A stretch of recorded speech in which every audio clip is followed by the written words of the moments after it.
Meron po ba kayong behind the Alam mo scenes? ito na edit, girl. Ang galing, grabe. Super smooth ng pagkaka-edit. Nice. Edited ba talaga yan po? Parang hindi.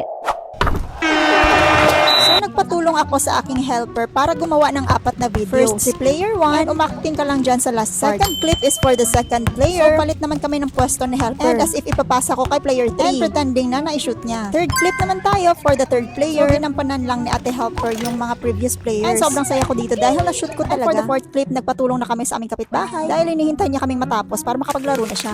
And dito na tayo sa nakaka-nosebleed na part. I used Adobe After Effects. In-overlay ko lang ang lahat ng videos. Si player 2 ang unang layer. I used masking for player 3 player 4 as the topmost layer. So ito yung magiging itsura ng composition natin. This time, i-add na natin si player 1. I-drag mo lang siya dito sa composition panel. I-adjust mo lang yung opacity dito sa drop down para ma-adjust mo yung timing. So if ma-decrease mo yung opacity, makikita mo yung ibang clips. Once satisfied ka na sa timing, i-adjust mo lang ulit sa 100% yung opacity. And lagyan mo na ng masking. Also adjust the feather para hindi masyadong sharp. Mag-overlay na naman tayo ng the same clip. I-click mo lang yung video 1 and control D. I-remove mo yung mga mask and effects and i-double click para ma-rotoscope natin si player 1. Rotoscoping is only done sa layer panel. Once done, propagate and freeze. Para sa gap ng bola, i-duplicate mo na naman ang video 1. Dahil yung bola na naman ang i-rotoscope natin. I-double click mo na naman yung file and i-rotoscope natin yung bola. Lalagyan lang natin ng keyframes ang bola for the position and scale. Once naka-keyframe na yung start, i-adjust mo lang yung position and scale. Hanggang sa ma-perfect mo na yung position and scale ng ball. That's it for today. Once again, this is your edit queen. Till next edit tutorial.